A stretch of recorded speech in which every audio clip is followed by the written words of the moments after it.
Hey everybody, it's JB882 as I'm known on the TW forum.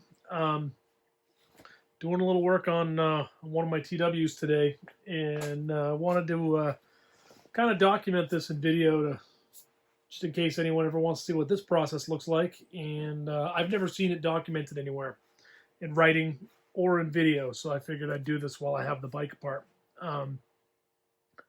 What I'm doing today is a set of Swingarm Bushings. So this bike's got about 15,000 miles on it, and they're definitely worn out. And the symptom on this bike, and the reason why I investigated it, and now why I'm changing them, it almost felt like it had loose spokes in the rear. When you'd ride it, the rear wheel would kind of move this way around when you hit the corners and stuff, and you could actually feel it. And it really felt like it had loose spokes. So I jacked it up and I took a look at it, and definitely not loose spokes. I'm going to zoom in and see if I can show you what I've seen with it. I don't know if you'll be able to see this on video or not, but I'm gonna try. If I take the bike and I move it, I can actually move the swing arm and I can feel the play in there.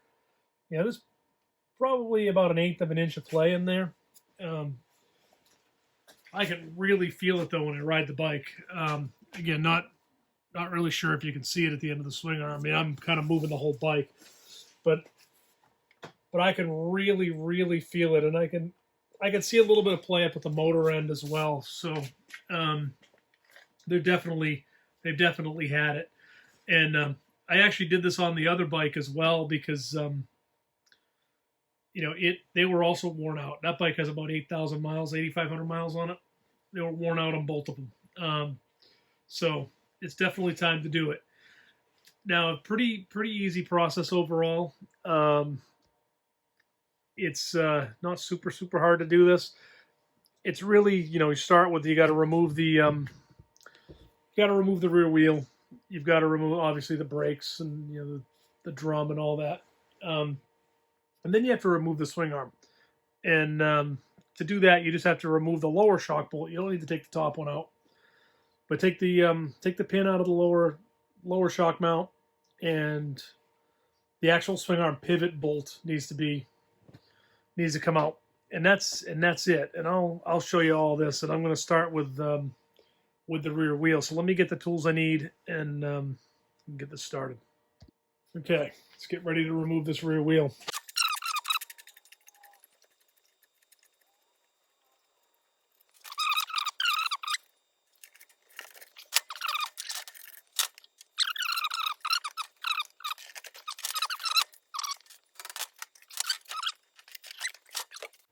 Now, one thing to note: you can, if you want to, you could take the chain off here. Probably make it easier to get the swing arm on and off instead of having to kind of swing it through the chain. You can just kind of just pull it out straight. But I left it on the other one. I don't have any intentions of doing it any differently here. The other thing I like to take off is the chain guard. Reason I'd like to take this off, it's kind of in the way when you start doing any work on the actual bushings.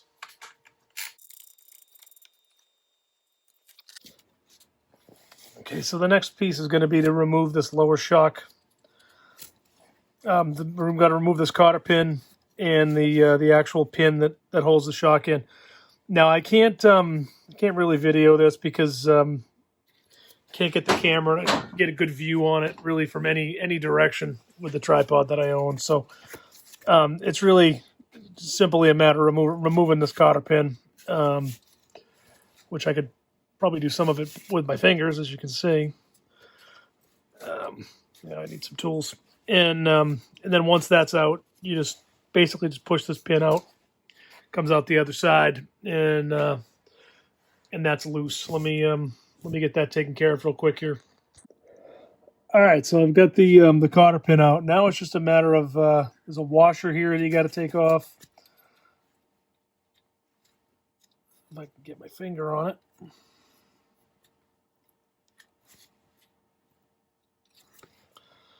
So take that off, and then just push the pin out.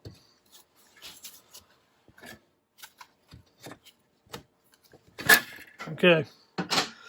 Notice that the swing arm just dropped down. These little guys right here are probably going to fall off. Don't lose them. There's two of them, one on each side of the shock. So that's it. And now from here, I need to remove the actual swing arm pivot bolt. So let me go set that up for you. Okay, so here we are on the left side of the bike. We need to remove this. This is the swing arm pivot right here.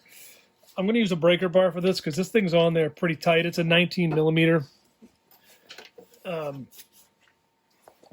breaker bar will get it right off, nice and easy.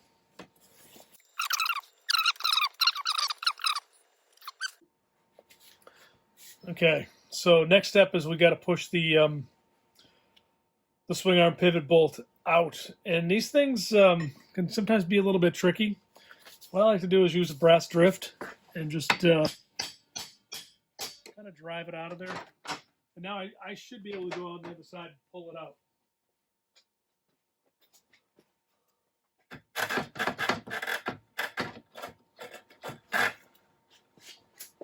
Nope, it doesn't want to go. I'm gonna need to drive it out further. Now I don't have a thin brass one, but I have another drift I'm gonna just tap it with. And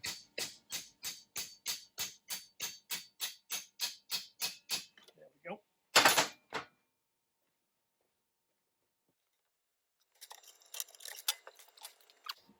All right, so the bolt's out. Now it's just a matter of removing the swing arm from the bike. Okay, so this is going to be real easy. You basically just pull it back, straight back, and you see how it's kind of hung inside the chain? I'm just going to slide it that way, and we're done. It's now out of the bike, as you can see. Other thing I want to do is remove the this little block the chain rides on. That'll make it a lot easier to get in here to actually service this thing. So that's pretty much it. And let me take that off right now. And then I can set this up on the bench and show you how to drive those bushings out. One note about this block. This one doesn't have a whole lot of wear. It probably only has a couple thousand miles on it since it's been replaced. If it is worn, now's the time to do it while you have the swing arm off. Pretty easy job to do. It's held on there with one little bolt with an 8 millimeter head, and you just pop it off, pop the new one on, and you're good to go. So, next step is we need to drive these bushings out. And let me show you real quick with the bolt what the play looks like. As you can see, there's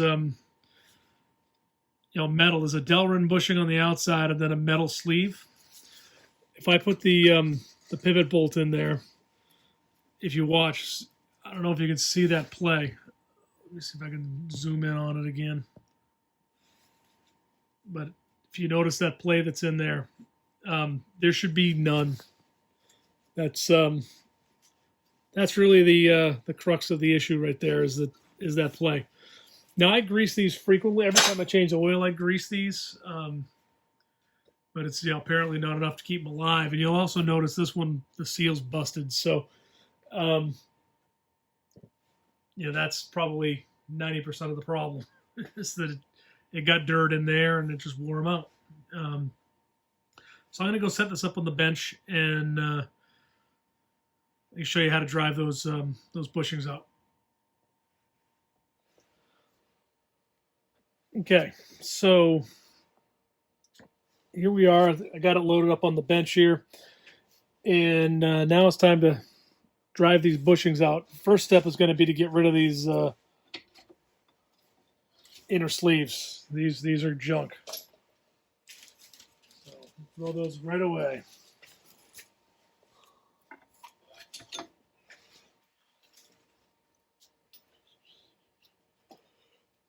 Notice this came off on my finger. This is the oil seal that goes on the inside. came right off. See if this one, yeah, that one doesn't even have a seal. It's gone. But basically, to knock these out, I'm going to start with this inner. You take your drift and you put it in there just to catch the inside edge of it, and just pop those bushings right out. So that's there's our first inner.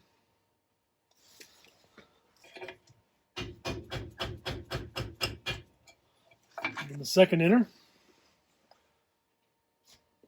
Now the outers are a little more tricky because I can't really get this in there, so I have to go in this way if this one won't reach. I need a different drift. So if I take this one, and this one should work. Yep, there we go. Oh.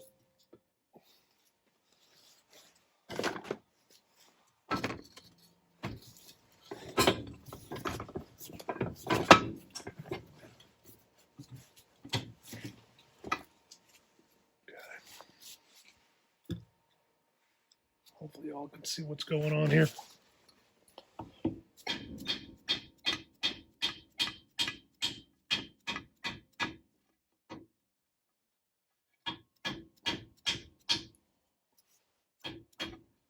There it is.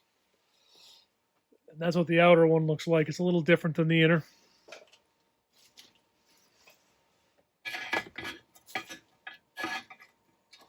And same thing for this side.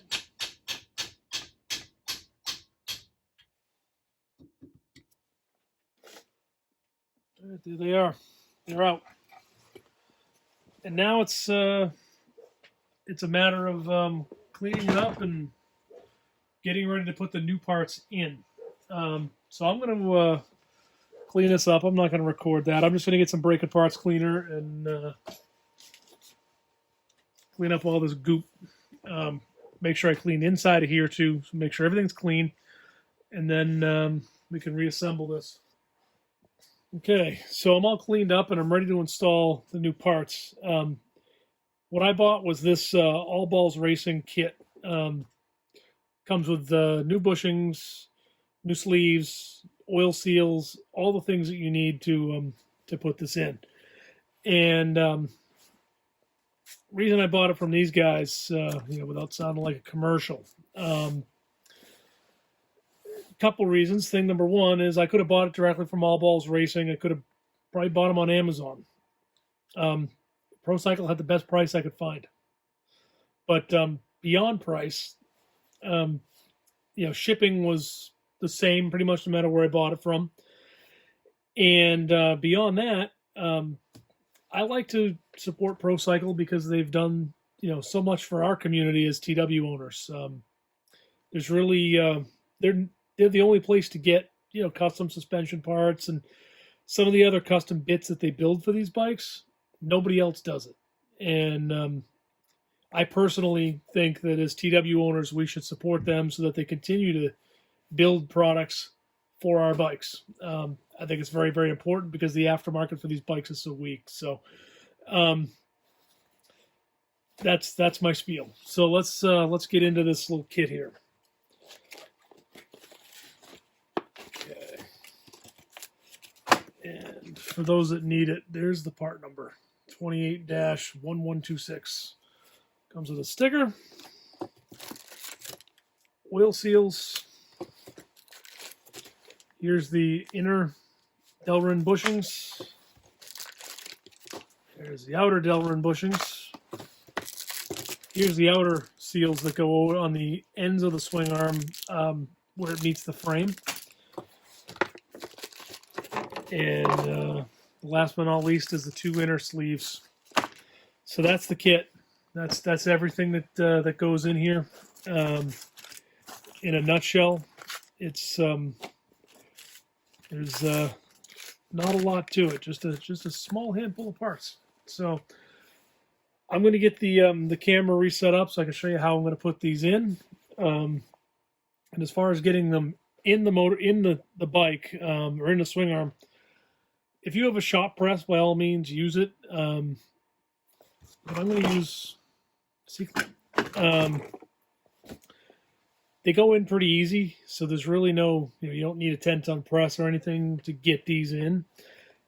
One thing you do need to do is you need to recess these inner ones just a little bit to be able to put this oil seal in, and that's what this socket's for. It's a 17 millimeter, and it fits, right in the hole on the swing arm. It just goes in there, so it's perfect for driving that seal in. And I'm just going to give it a little squeeze with the extra squeeze with the hose clamp or the clamp over here, and I'm going to start with the outer bushings. And like I had mentioned, I'm just going to drive them in with the C-clamp. And what I'm going to do, I'm going to put a little bit of grease on them so that they slide in a little easier. So I got my Lucas Red and Tacky here. It's type of grease I prefer, and I'm going to reposition the camera for you and show you how I'm going to do this. So I'm just going to slobber a little bit of grease on these. Not too much, just give them a little bit of a coating so that they slide right in. And then get it kind of positioned. And you could probably drive this in with a hammer, but I think a C-clamp is going to be a much better way to fly. Obviously, if you have like a, some sort of a shop press, probably be a good way to go too. But as you can see, the C-clamp puts them in pretty easy. So really not hard, and you put them in until they're seated on the outside, and then like I said, on the inside, I got to drive them in just a little bit further, which I'll do. All right, so there's one, and then clamp this so that it actually stays. There we go.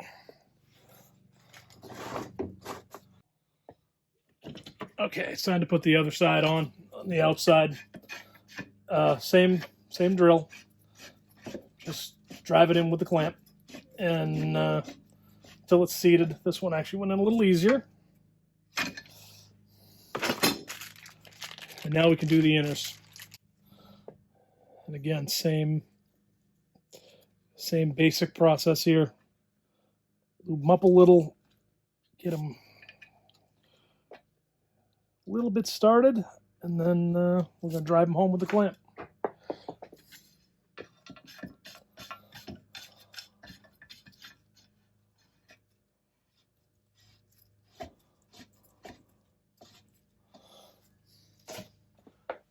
So as you can see, that one's flush right now. I need to bring it in about another 1/8 of an inch for these. And once I put the second one in, I'll show you how I'm going to do that.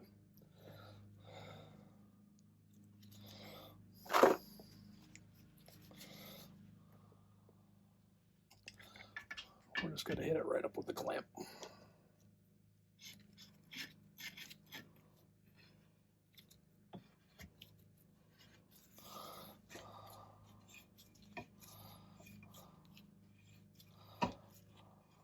Okay. All right, so that one's in. Next step is to push these in just a little bit further. You don't want to push them in too far, just enough to get that seal on. And what I'm going to do is take this 17 millimeter socket and just kind of pop it on the end here and just push it in just a little bit more with the clamp.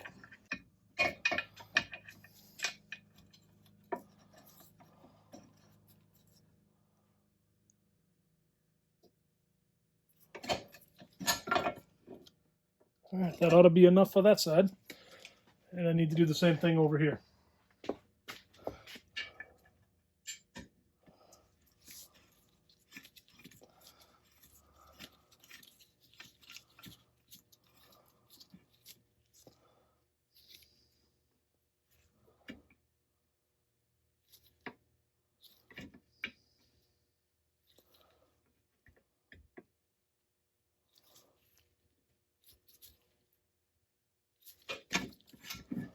that's enough.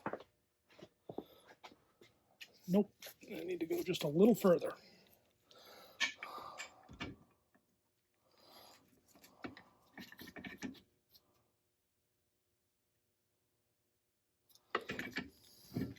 All right, there we go. So that's it. They're in. Now it's a matter of just popping these seals in place.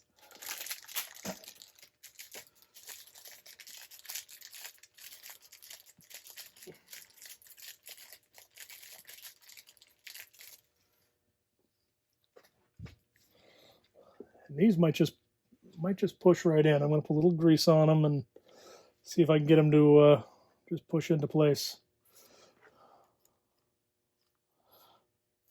Yep, that's all there is to it. They just got to push in. And same thing on the other side. Now make sure you put these on the right way. So I don't know if you can see this, but that's the inner. The outer is flat.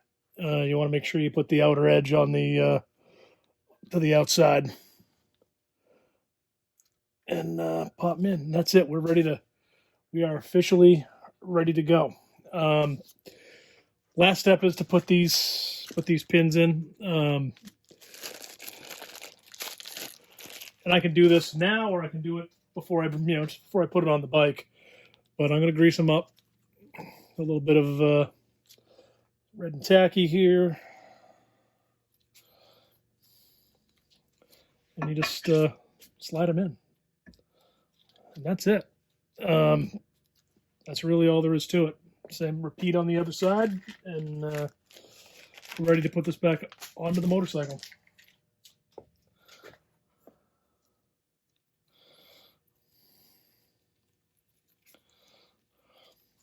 So just drive it in. That's it. So there it is. The bushings are now complete. This outer seal, these go on just before you pop it on the bike. They just kind of ride out here. I'm going to put a little grease on them and pop them in. And when I put it on the bike, so I'll show you that in a moment. I got to take all this out and get it back to the motorcycle and get some tools as well. I got to get my torque wrench and some other stuff. So, okay, so before it goes back on the bike, don't forget to put the chain block back on it. It's only held in there. There's one little screw, one little bolt.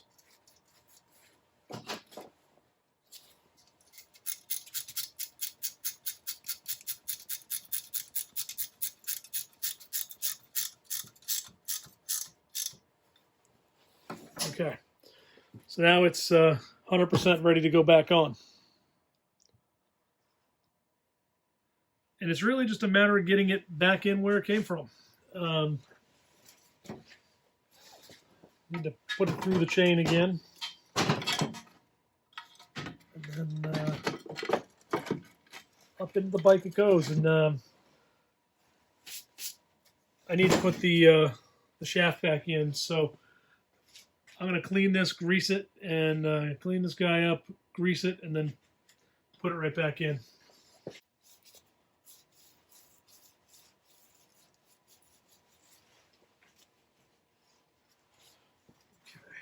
Okay, so get this in position. And then slide that shaft in. That's it. The swing arm's back in. And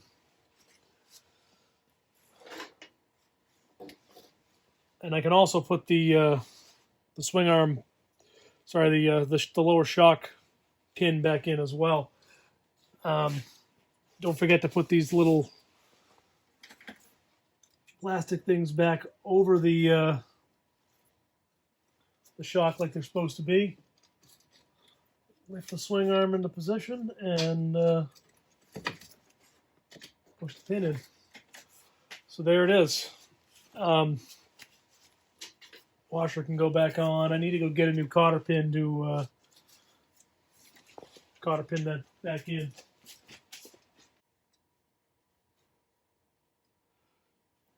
And make sure you use a new cotter pin.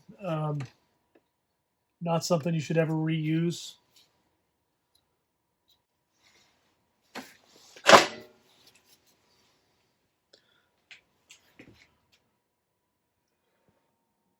Okay, so next step is to put the nut back on the pivot bolt. And obviously washer goes on first. I like to put a little blue Loctite on it. It's because you don't ever want this one coming off.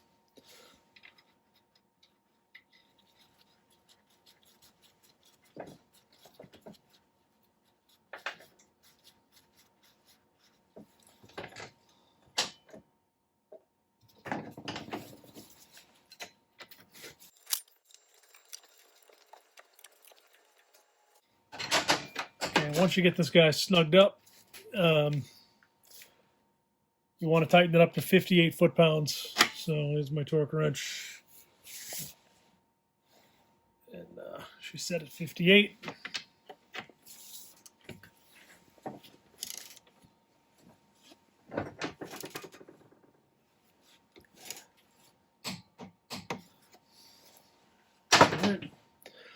So that's it. The swing arm's back in the bike. Now it's just a matter of I want to check them. And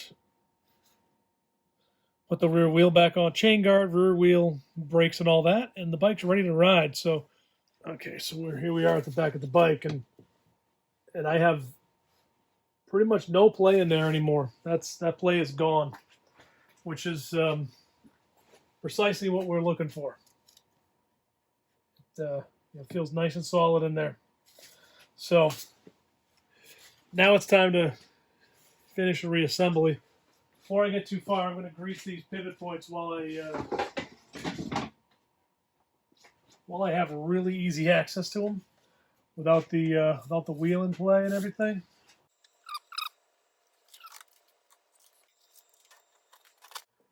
I want to hook the rear brake return spring back to the swing arm, so that's good to go. And now we can reinstall the wheel. Before we do that, I want to lube that up so it doesn't goes on a little easier than it came off. And I also want to reinstall the chain guard before I get too far. You're going to install this with the wheel off the bike or on the bike as well. But I'm just going to do it now. Just figure it'll be a little easier.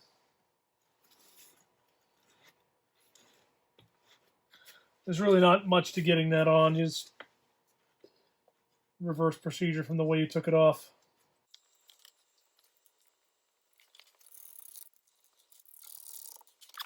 So now it's rear wheel time. And, one trick before you get too far, what I like to do is get the chain, push it as far forward as you can get it, so you can get the chain on the,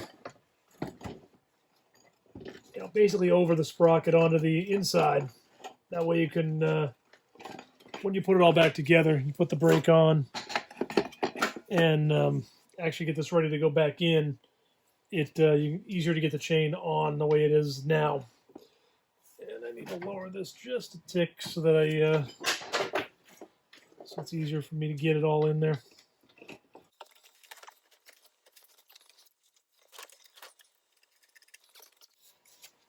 And we can put the rear axle in. And I'm going to do the same thing. I'm going to hit this up with a little bit of grease.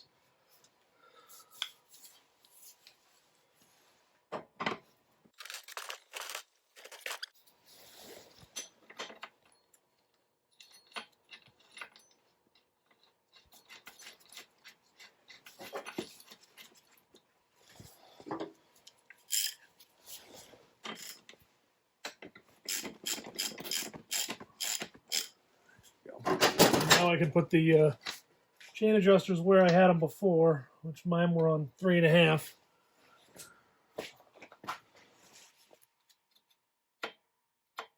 There we go.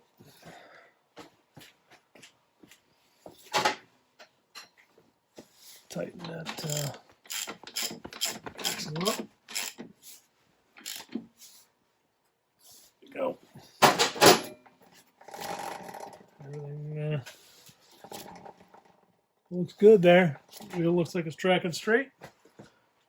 And then we got to just adjust the the rear brakes. I like a rather tight rear brake, so I put a lot on them, and that's it. Job is done.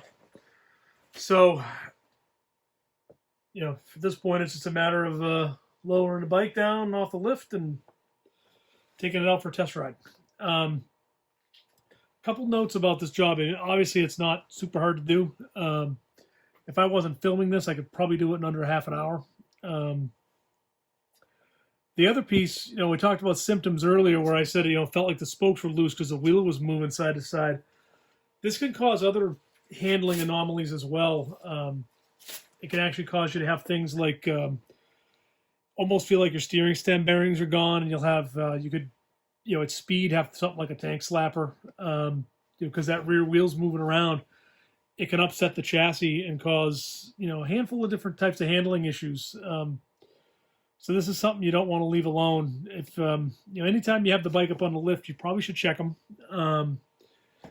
And if they're bad, definitely replace them, because they certainly can, can cause the bike to handle weird and not, it's not exactly a safe situation. So that's it. The job is complete, and now it's just a matter of riding the bike. So any questions? Feel free to hit me up at JB882 on the TW forum, or leave a comment here, and I can try to answer them for you. And thanks for watching.